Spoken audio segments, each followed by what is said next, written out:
পুরোহিত, আমাদের বাড়িতে পুজোটা করে দাও না গো। আমি সকাল থেকে উপোস করে আছি, খুব খিদে পেয়েছে, সকাল থেকে উপোস, অঞ্জলি দিইনি। কিন্তু আমি তো পায়ে পড়ি তোমার, পুজো করে দাও না, খুব খিদে পেয়েছে গো, তোমার দুটি পায়ে পড়ি গো।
ওং সরস্বত্যই নমঃ। ওম সরস্বতী নমঃ।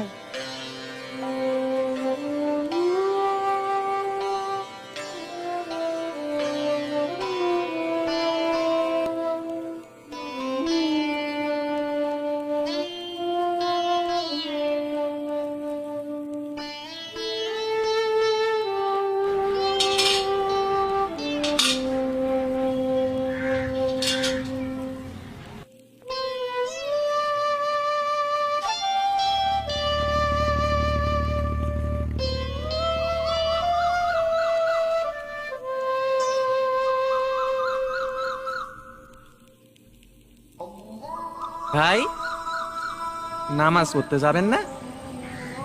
জাত গেল বলে তুমি যাও, আমি আসি।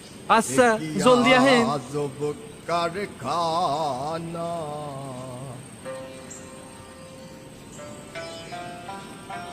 সৈয়দ মুজতবা আলী, তিনি মুসলিম হলেও হিন্দু ধর্ম সম্পর্কে তার ছিল অগাধ পাণ্ডিত্য।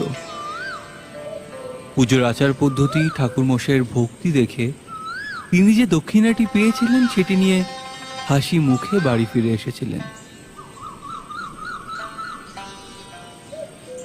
পরে মুজতবা আলী সাহেব বলেছিলেন, জানি না মাতা সরস্বতী এই বিধর্মীর পুজোতে অসন্তুষ্ট হলেন কিনা, তবে আশা করি তিনি ওই উপসী বাচ্চাটির শুকনো মুখের হাসি দেখে অন্তত এই অধমকে ক্ষমা করবেন।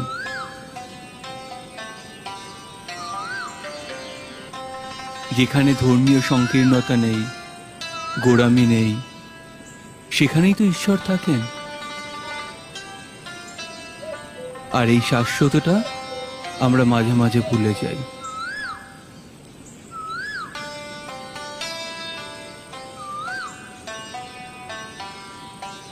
মানুষের ধর্ম তো একটাই, মনুষ্যত্ব।